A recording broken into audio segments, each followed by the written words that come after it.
মুর্শিদাবাদের জনসভা থেকে মাননীয় মুখ্যমন্ত্রী রাজ্যের আশাকর্মী ও আইসিডিএস কর্মীদের জন্য বড় ঘোষণা করেছেন। এবারে প্রত্যেককে স্মার্টফোন দেওয়া হবে।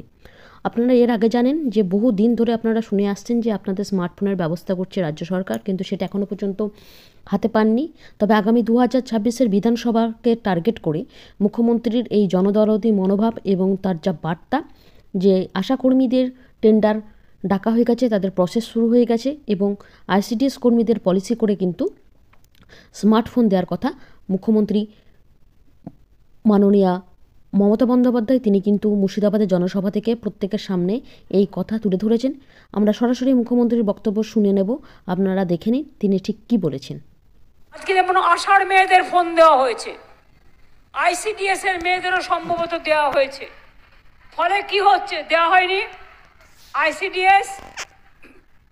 আইসিডিএস যদি না দেওয়া হয়ে থাকে তাহলে আইসিডিএসটাও করে দেওয়া উচিত। আশার মেয়েরা পেয়েছে না পেয়েছে, আমি টাকা দিয়েছি, হয়তো নতুন যারা যোগ্য করেছেন তারা। আপনারা দুয়ারে সরকারে নাম লেখাবেন, যারা পাননি দুয়ারে সরকারে নাম লেখাবেন, কারণ আশার মেয়েদের ফোন অনেক দিন আগে স্যাংশন করা হয়েছে। আচ্ছা, আশাদের ফোনটা কেনা হচ্ছে, টেন্ডার হয়ে গেছে, আশাদের ফোনটা কেনা হচ্ছে, ওরা টেন্ডার অলরেডি রেডি করেছে, সুতরাং কেনা হলেই আপনারা পেয়ে যাবেন। আপনাদেরটা প্রসেসে আছে, আইসিডিএস এরটা নেই। আইসিডিএস এরটা পলিসি করে দাও।